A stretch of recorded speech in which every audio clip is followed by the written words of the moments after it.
नमस्कार दोस्तों, मैं अमित आप सभी का आपके अपने चैनल एग्जाम सिलेक्शन पॉइंट पे बहुत बहुत स्वागत है। दोस्तों, आज हम एक ऐसे वीडियो पे बात करेंगे। अभी जो अधीनस्थ के द्वारा अर्थात यूपी ट्रिपल एससी के द्वारा आगामी 6-7 सितंबर को जो पेट की परीक्षा या पेट का एग्ज़ाम आयोजित होने जा रहा है, उसके लेकर के क्या प्रश्न पत्र में प्रश्न आते हैं, कैसे आप अपना अधिक स्कोर कर सकते हैं, आपका परसेंटाइल कितना होना चाहिए और कहाँ से पढ़ सकते हैं। क्योंकि आपके पास अब समय कम बचा है, तो निश्चित तौर पे आप अगर पूरा सिलेबस पढ़ने लगेंगे तो इस वक्त में पूरा सिलेबस कवर नहीं कर पाएंगे। तो मैं आज आप लोगों के सामने एक ऐसा गुरु मंत्र देने जा रहा हूँ जिससे आप कम समय में अधिक से अधिक प्रश्न को तैयार कर सकते हैं और ज़्यादा से ज़्यादा नंबर ला सकते हैं। तो सबसे पहले हम बात करेंगे इसमें क्या क्या आते हैं, कौन कौन से सिलेबस है।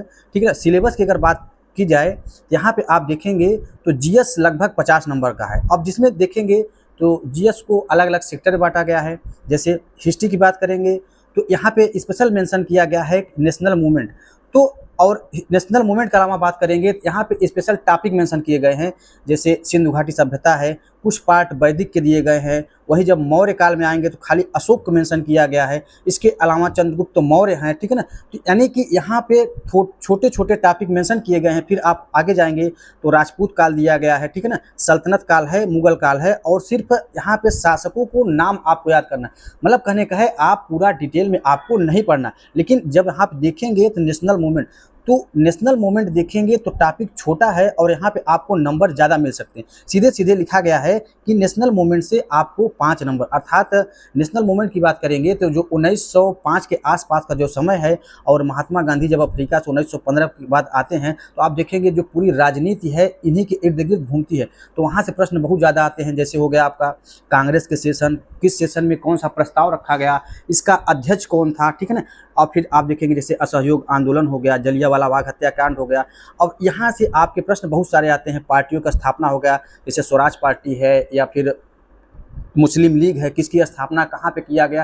तो यहाँ से प्रश्न ज़्यादा आते हैं। और यहाँ आपको एक विशेष बात ध्यान रखना है कि यहाँ से जो प्रश्न आते हैं तारीख वाइज आते हैं और आपको एक आर्डर मिलाना होता है। तो सबसे पहले अगर आप हिस्ट्री में पढ़ना चाहते हैं तो नेशनल मूवमेंट पढ़ें, क्योंकि यहाँ से स्पेशल मेंशन किया गया है 5 नंबर। पहले आप यहाँ से कवर करेंगे तो आपके नंबर अधिक आ सकते हैं। इसके अलावा 1857 की क्रांति से दिया गया है। अब क्रांति संबंधी जैसे पूछेंगे कि कहाँ से कौन सा नेता था, उसको दमन करने वाला अंग्रेज अधिकारी कौन था, तो यहाँ से आप अगर पढ़ते हैं तो नंबर आपका ठीक ठाक हो सकता है। उसके अलावा जब हम ज्योग्राफी की बात करते हैं तो ज्योग्राफी में ही मतलब टॉपिक तो ज़्यादा दिया गया है, लेकिन उसमें छोटे छोटे पर्टिकुलर में डिवाइड किया गया है। जैसे आप देखेंगे इसमें पड़ोसी देश दिया गया, और आप पिछले प्रीवियस ईयर पेपर देखें तो जो पेट का हुआ है तीनों बार जिसे पूछा गया है कि सिक्किम किससे किससे बॉर्डर लगाता है, ठीक है ना, या फिर नेपाल किससे किससे बॉर्डर लगाता है। यहाँ पे मैपिंग बेस्ड क्वेश्चन ज़्यादा है और आपको इसमें ध्यान रखना है। जैसे कि अभी भारत के दक्षिण एशिया में देखें कई जगह उथल पुथल हुआ है, चाहे आप पाकिस्तान देखें, अफगानिस्तान देखें या फिर बांग्लादेश देखें। तो यहाँ का आप लोकेशन भी तैयार करें। लोकेशन के साथ साथ ये कब इंडिपेंडेंट हुए थे, आज़ाद हुए कहिए थे, इनकी मुद्राएं क्या है, किस क्षेत्र में पढ़ते हैं, जलवायु क्या है। तो ऐसे प्रश्न यहाँ से पढ़े। तो ज्योग्राफी में यही प्रश्न आते हैं। जैसे आपका पूछेगा डैम कहाँ है, ठीक है ना, नदी घाटी परियोजनाएं पूछी जा रही हैं। इसके अलावा कौन सी पर्वत, पठार, नदी, झील, झरना, ये सब आपके ज्योग्राफी में दिए गए हैं। इसके अलावा बात करेंगे तो विभिन्न देशों के जो मुद्रा है वो भी आपका ज्योग्राफी में कवर हो जाएगा, ठीक है ना। तो यहाँ से आप ज्योग्राफी में आप देख सकते हैं ज्योग्राफी 5 नंबर का है। इसके अलावा जब हम बात करेंगे इकोनॉमिक्स में, तो उसमें बाकायदे सिर्फ इंडियन इकोनॉमी दिया गया, अर्थात भारतीय अर्थव्यवस्था। अब यहाँ पे जो पिछले कई सालों से अधीनस्थ के द्वारा ट्रेंड में देखा गया है कि कहाँ से प्रश्न ज़्यादा आ रहे हैं, तो आपको सबसे पहले पंचवर्षीय योजना को और योजना आयोग को अच्छी तरीके से कवर करना। यहाँ से संभवतः 1 से 2 प्रश्न आपको मिल सकते हैं, क्योंकि यहाँ पे 5 नंबर का दिया है। उसके अलावा अर्थव्यवस्था के क्षेत्र दिया गया, जैसे प्राथमिक क्षेत्र, द्वितीयक क्षेत्र, तृतीयक क्षेत्र, मिश्रित अर्थव्यवस्था, ठीक है ना।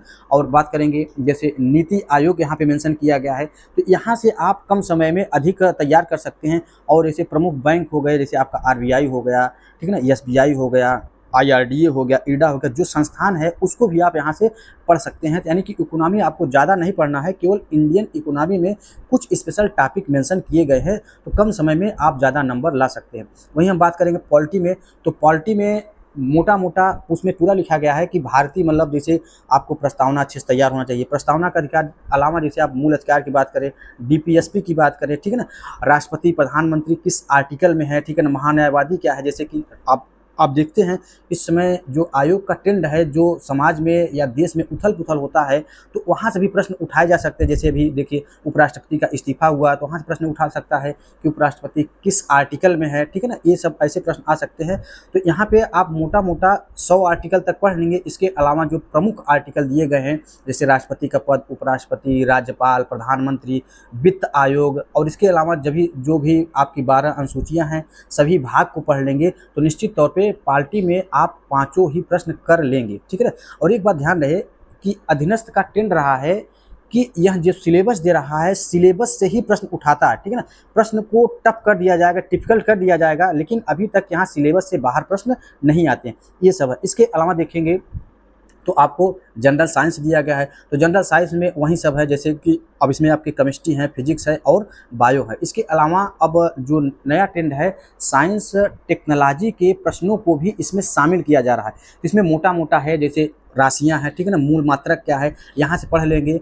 और जैसे दवाएँ हो गई, कुछ क्या कहते हैं बीमारियाँ हैं, कौन प्रोटोजोअल है, बैक्टीरियल है, फंजाइल है, विटामिन्स हो गए, तो इसको पढ़ लेंगे तो यहाँ भी आप 2 से 3 नंबर आसानी से ला सकते हैं। इसके अलावा जब आप बात करेंगे तो हिंदी है, तो हिंदी में गद्यांश है, कुछ ग्रामर के प्रश्न रहेंगे, ठीक है ना? यहाँ तक ये है आपका जीएस। तो जीएस में इतना आप अगर पढ़ते हैं तो निश्चित तौर पे आपका पूरा जीएस तैयार हो जाएगा, चाहे वो हिस्ट्री हो, पॉलिटी हो, ज्योग्राफी हो या फिर जनरल साइंस हो। अब बचता है आपका जहाँ से आप सबसे अच्छा नंबर स्कोर कर सकते हैं, मैथ।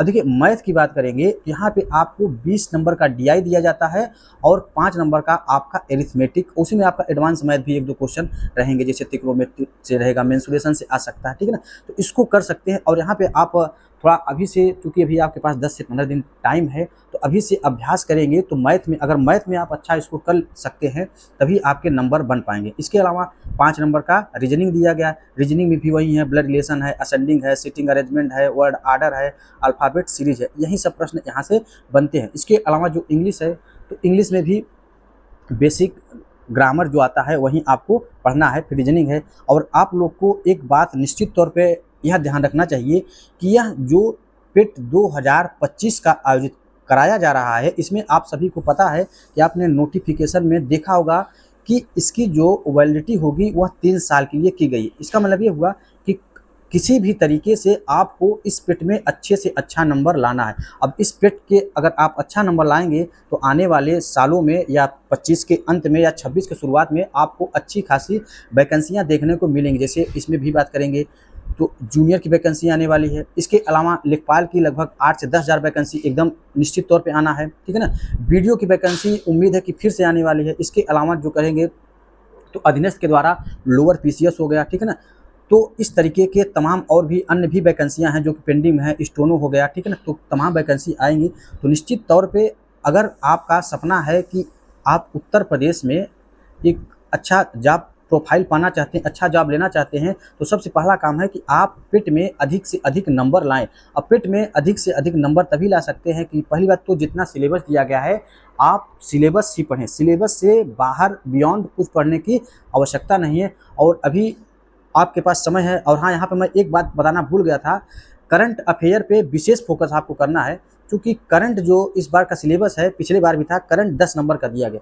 यानी कि जीएस के वेटेज में बात करेंगे तो सबसे अधिक करंट है। तो आपको करंट में क्या है, जैसे कि राष्ट्रीय घटनाक्रम है, ठीक है ना? कुछ अंतर्राष्ट्रीय घटनाक्रम है, जितने संगठन जो जिसका आयोजन कहाँ गया, जैसे कि अभी बात करें ब्रिक्स का आयोजन कहाँ किया गया, फिल्म फेयर आप पढ़ सकते हैं। जो भी अवार्ड हैं, अवार्ड संबंधित, खेल से संबंधित, जैसे आईपीएल हो गया, वर्ल्ड कप हो गया, हॉकी हो गया, ये सब आपको पढ़ना है। और करंट पे आपको ज़्यादा नहीं पढ़ना है। करंट पिछले आप 6 से 8-10 महीनों को पढ़ लेंगे तो निश्चित तौर पे यहाँ से प्रश्न अमूमन कवर हो सकते हैं। क्योंकि देखिए पेपर इस बार जो होगा 4 शिफ्ट में होगा। तो 4 शिफ्ट में जब पेपर होता है तो किसी शिफ्ट में पेपर सरल हो सकता है, किसी शिफ्ट में पेपर टफ हो सकता है। तो आप उन सब बातों को छोड़ के करंट पे अभी से विशेष फोकस करें और ध्यान रख रहें कि पेट में अगर आप अच्छा नंबर लाएंगे तभी आने वाली वैकेंसियों के आप योग्य होंगे। और पिछले बार देखेंगे तो पेट का जो पेपर था, अमूमन जितने पेट हुए हैं, 3 पेट अब हुए हैं, तो पिछला जो 23 का पेट था सबसे अधिक टफ था, ठीक है ना? तो पहली बात तो है पेट में आपको अच्छी से तैयारी करना है। और हाँ, नेगेटिव मार्किंग से आप लोगों को बचना है। अगर आप नेगेटिव ज़्यादा करते जाएंगे, यहाँ पे 1/4 नेगेटिव है, तो नंबर आपके बढ़ने के बजाय घट भी सकते हैं और आपका जो परसेंटाइल है वहाँ आपका कम हो सकता है। तो सबसे पहले आप लोग जितना सिलेबस दिया गया है सिलेबस के अकॉर्डिंग ही पढ़ें, और मैथ रीजनिंग जहाँ पे आपका लगभग 30 नंबर का प्रश्न है और मैथ रीजनिंग आप अच्छे से पढ़ेंगे 30 में आप 25-28 नंबर आसानी से कर सकते हैं। यहाँ से आप नंबर स्कोर कर लेंगे। फिर जैसे नेशनल मूवमेंट हो गया, करंट अफेयर हो गया, ज्योग्राफी हो गया, पार्टी सिलेबस ज़्यादा नहीं दिया गया है तो पढ़ेंगे तो निश्चित तौर पे आपको नंबर अच्छे बनेंगे, और नंबर अच्छे बनेंगे तभी आपका आने वाले वैकेंसियों में मौका मिलेगा। तो दोस्तों यह वीडियो आपका कैसा लगा, आप अपने सुझाव प्रतिक्रिया अवश्य बताएं, और जो भी आप इससे संबंधित अन्य जानकारी चाहते हैं तो कमेंट करें, और साथ ही साथ इस चैनल को अभी आप नए हैं तो सब्सक्राइब करना नहीं भूलें। धन्यवाद।